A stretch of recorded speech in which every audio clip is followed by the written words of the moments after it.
Hey guys, what's up, and welcome to another episode of the Skool Show, the show where I'm building a $50,000 a month community on Skool live. So if you're interested in seeing how I do it, this is the show for you. Okay, so first steps, episode 3, first steps, niche and customer research.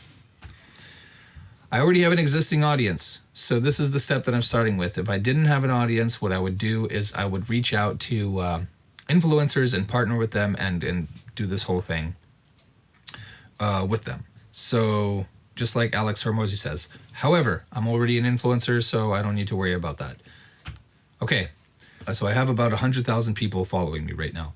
I generally kind of have an idea of what they want. I'm assuming it has something to do with my content. My content is about making physical products and selling them. That's the core of what I do. That's what my channel is known for. How do I dig into this deeper? This is a very broad concept. It doesn't really specify anything. Well, the first thing that I'm going to do is I'm going to come up with some general thoughts around limitations, because the next steps of actually exploring this is going to be quite a bit of, like, a decent amount of work. So I'm coming out, I just thought of some limitations so that I can inform the next steps and whether I can proceed with my general idea or not. Here are the things that might prevent them from being able to make physical products and sell them. Okay, they probably don't have access to workshops. They probably will be limited in materials. They don't know, in the sense of, like, they won't be able to make it out of any sort of material. They won't know a lot about marketing or video production, and they may or may not know 3D modeling. Okay, so here are the solutions. All of these are solvable issues, so it's not a problem. Community workshops are available in almost every major city. I'm going to create courses that are using materials that are within reach for the average person. So wood, natural materials, 3D printing filament. I can make it easy for them by creating step-by-step guides and 3D modeling. I can offer resources to get them a basic understanding if the 3D modeling aspect is going to be necessary. However, I will not be teaching it, but I just don't see that this is going to be a problem.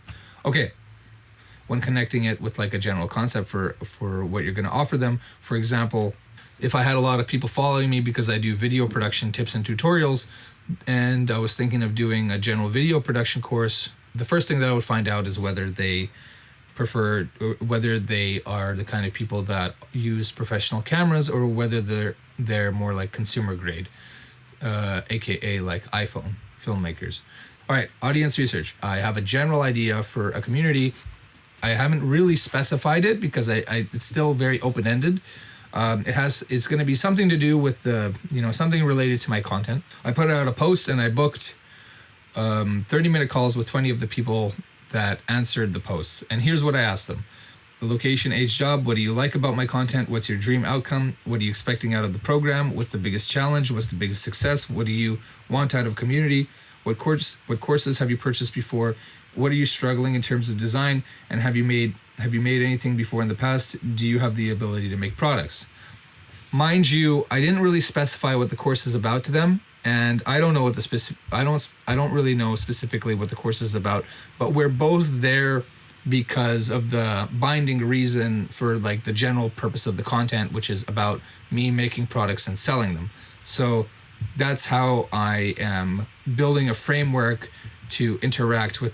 I'm building a framework to interact with these people, based around the general assumption that they want something related to my content.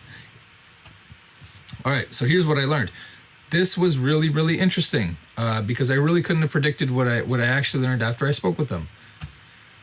Basically, they fell into 3 groups of people: people that want to learn and practice design, people that are highly educated in the design space and they want to learn marketing, and business owners that already have very successful businesses and they want to open better income streams. So the customer profiles were the aspiring designer, the architect, the strategic businessman. Now, all right, so what I'm going to do next is I'm actually going to walk you through the details of these customer avatars that I built, because I really want to showcase the benefits of this exercise and why it's important. So you have a before and after kind of experience. Before, I don't really know what my audience wants. It's just a number on like a social media profile, it's just like 80,000 or whatever. And I don't really understand who these people are on an individual level. I have a very general idea because I can read what their jobs are and whatever they post. Sometimes I take a look at them. I knew that a lot of them were architects, but I really didn't know anything specifically about them. And now I know so much about them. All right, so let's dive into it. These are the 3 kinds of people. I interviewed 20 people, and out of those 20 people, they all heavily leaned into one of these profiles. Okay, so first person, Josh, 30 to 35 years old, software engineer, making 120K per year, Canada, working software professional with a creative itch and a competent amateur in design and creation. Seeks creative fulfillment that he lacks in his current profession, looking for answers and clarity to bridge the gaps on how to progress and reach competency, then possible profits in designing products and selling them. Pain points: unhappy with the current job, software engineer, dreams to do something with his hands, likes to make and build stuff, and wishes that he could switch and start making an income with products. Doesn't know where to start, lacks the learning path that he needs in order to start making physical products, feels alienated and alone in his journey, feels overwhelmed by information when trying to map out a path forward, would like to study professionally but uncertain about committing to 4 years of schooling. Motivations: seeks to break out from his current job and find professional fulfillment, wants to connect with others and find support, wants to quit his job, loves woodworking and building projects, wants to feel that he's on the path and making a change in his life. What he wants out of my product: community of people who can support and help him, clear learning path, and cut through the noise. All right, Claudio, the next one. Very different from the first one. Very different motivations, very different circumstances. Okay, he's 29. He's an architect making $80,000 a year in Germany. Professionally trained architect or industrial designer with extreme competence and skills necessary to execute products and designs in multiple materials. Completely lost when it comes to the business side and distribution. Wants to learn how to build a following on social media and make sales. Finds making products more enjoyable than his current profession, lacks business and marketing skills. Motivations: wants to build his own home decor brand and make products for a living. Wants to make an impact with his designs, be recognized by the community through social media and commercial success. Feels they have an edge in terms of design and just needs to get his products exposure. What he wants out of my product: clear learning path for social media and marketing, tools he needs in order to create sales, confidence in the unknown, networking with like-minded individuals. All right, so now we're moving on to the last avatar. This one was a little bit more varied, but this what I wrote here applies to all of them. Alex, 36, e-commerce entrepreneur, $200,000 per year. Bio: experienced and successful business owner dealing with physical products and previous experience in multiple businesses. Interested in the business side over the creative side, makes decisions based on profits over passion, equally considers importing products versus making their own, not partial to either. Tired of doing business the same way, wants to make his job more enjoyable by eliminating old sales channels in exchange for new, more secure ones. Pain points: deals with physical products, getting sales and profits, but at great cost. Tired of slaving away and not seeing enough return for the work, sees a better way, not growing a brand or long-term asset. Current business model is too hands-on. Questions the future of current sales channels, Amazon. Doesn't own his customer base, Amazon and Etsy. Can't crack the code for social media.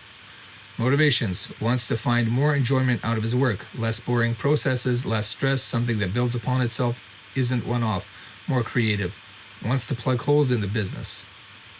Bad processes that ultimately take a toll on their lives over a longer period of time.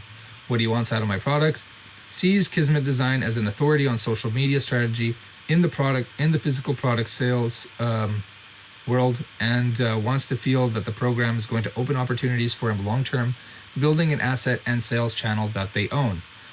So this guy, it's interesting because it's a very like classic entrepreneur situation, which is, you climb a peak and then you get to the top of the mountain and then you realize it's the wrong mountain to be on. So that guy is a manifestation of the same kind of characteristics of a business person that sees enormous opportunity for better processes and is frustrated with his current ones because they are taking a toll on his life. Here are some questions that I wish that I had asked, but I didn't. And next time that I'll do this exercise, whenever that'll be, I will definitely try to get to the bottom of these. At the same time, you really you can't have 30 questions that you're trying to answer. It's because you're having a conversation with these people. It's not like you're bombarding them. It's not a survey. It's a sometimes I just talk to them, and sometimes I leave out questions. You kind of have to feel out the situation. All right. What causes them to stop buying products or services? Who do you follow on social media? Why do you purchase? What leads you to justify an investment such as this? Hobbies, interests? How do you engage with brands? Content types, factors that influence buying decisions. All right. So that's it. Those are the customer personas. Isn't it crazy how in-depth this is? How their problems are so outlined, how it's so clear what they want and how to serve them. All right. So yeah, that's why research is important. Okay, so now that I understand these people, I'm actually gonna make an offer. It's clear to me from talking to these people that it needs to be a social media course. What's interesting is that one of the customer profiles was more interested in design, and two of them were more interested in the social media course. The middle one was not interested in the design, any sort of design course whatsoever, because they're much more educated than I am.